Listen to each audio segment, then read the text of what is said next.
Hey everybody, welcome to the Real United States, and it's update time once again. I know these are getting a little more few and far between as I am recovering, and that's a good thing, right? But I have been through a series of trials and tribulations this week, so I thought that I would share those with you because I know a lot of you are interested in how things are developing for me. Most of what I have to tell you today deals with the fact that the muscles that were, involved in the surgery are healing and the swelling is coming down. But in the process of doing so, they are contracting, which is normal. It's to be expected. They're healing from the inside.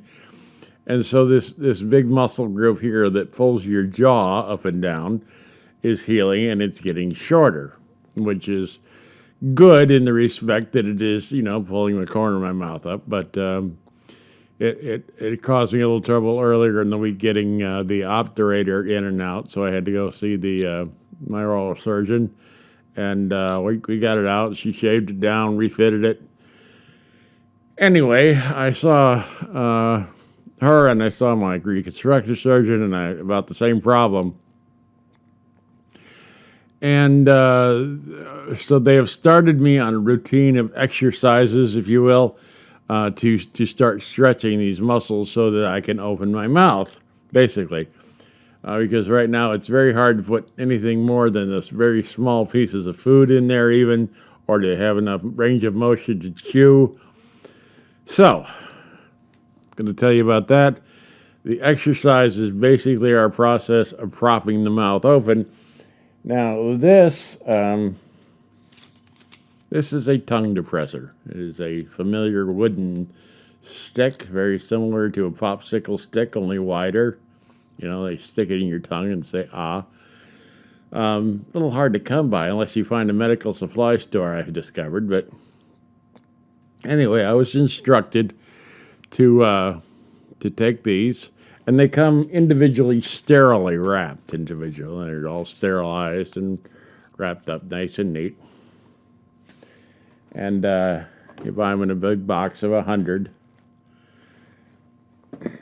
So I was told, what I want you to do, Paul, is I want you to make a stack of these, like such. I'm going to shorten this up a little for the purposes of this video because this is kind of painful when I actually do it. And I want you to put them in your mouth. Like so. He says, now what I want you to do is I want you to put as many in there as you could stand. And then I want you to put one more. And then I want you to keep them in there as long as you can stand the pain, and then 2 more minutes. And then I want you to add another stick every day. So, well, I'm kind of as close to those instructions as possible. We're running at about 10 to 11 minutes that I have to do this every day.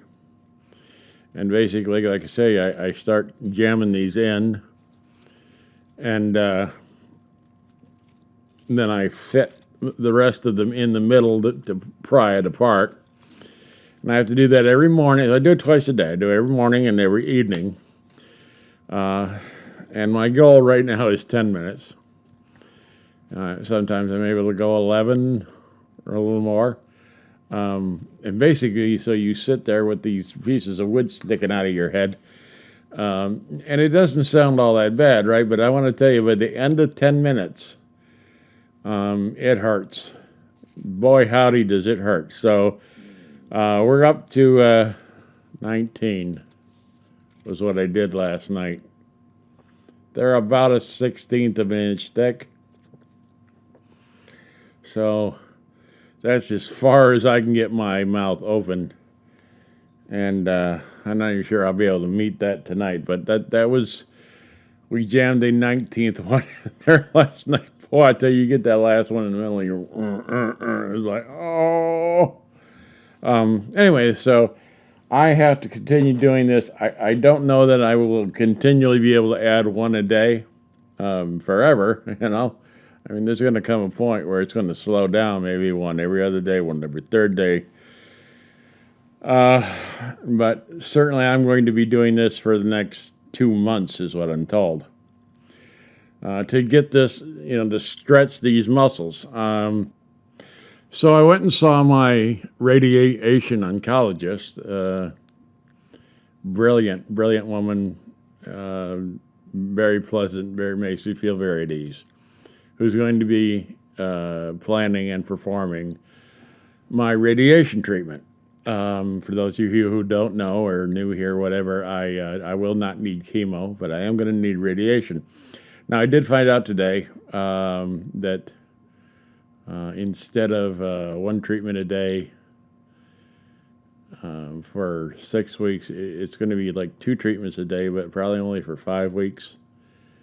So that actually made me pretty happy. So I'm going to go sometime in the morning and then in the late afternoon, which is logistically a little difficult, but it's going to cut about 6 days out of the number of days that I'm physically involved in it. It's going to be, in many ways, easier on me. It's going to be safer on my eye, is the big deal. It gives us a greater chance of not damaging this eye. And that is very high on everybody's priority list, including my own. So, anyway,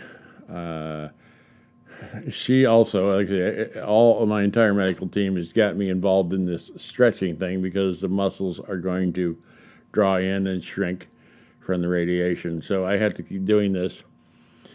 And I will eventually see a speech pathologist who's probably going to help me in some way too. And this is before any reconstructive surgery begins. Even we're trying to do as much as we can, through exercise and stretching and all these things. It's a pretty unpleasant thing to have to go through twice a day, but 10 minutes is I think well spent. So. Like I say, I go next week. I get this colander thing made that goes over my face and shoulders that they strap you down to, so you absolutely cannot move while they give you radiation because you have to be dead still. And then it'll be about a 2 week after that planning. There's a planning process, takes about 2 weeks. So I'm going to have a couple of weeks of downtime before the radiation starts. And then 5 weeks in, I think we're going to be good. So, yeah, we're looking at about 2 months from now before it's all done. But still, not too bad. So that's what's going on with me. I'm feeling stronger. I'm able to walk further, continue making good progress. But I just want to let you know about these other little things. There's always other little things going on. It's like, oh, God, you got to get the obturator in and out. And in order to do that, you got to be able to get your mouth open far enough to be able to get it in and out. And then, you got to watch your diet because we don't want you losing weight too fast, but you got to build your blood up and get, so that is one of the things that was discussed today, too. About weight loss because the radiation really kind of stimulates your metabolic rate, and so there probably will be some weight loss. I don't want to see too much weight loss, despite the fact that I would like to see too much weight loss. So we got to be careful there, keep high protein diet and everything. So I don't know. It's not going to be. It's going to be tough on my body. It's not going to be fun. I don't know what kind of videos we're going to get. I can't take the camera in the room with me, but certainly I can give you some kind of a report about what it's like and what I'm feeling through, what I'm feeling like. Anyway, folks, that's it for right now. I just wanted to share with you what's going on and that I'm feeling relatively well. I hope you all are doing well. Holiday weekend here in the United States, Columbus Day weekend. And it looks like I'm actually going to have a 3-day weekend. I don't have to go to the doctor on Monday or anything. So I don't know if we're going to get out in the field to film or not. Weather's not looking promising, but we'll see what we can do, man. We can get back to making, a regular episode or something. That would be fun, perhaps. So Thanks, everybody, for joining us. If you've got questions or comments, please leave them in the comments section below. I love hearing from all of you. I really do. So, been very, very nice to hear from everybody. If you're new here, hey, thanks for joining us. And please consider clicking subscribe. Come along for the adventure because we got lots more to show you. And as always, thank you for watching.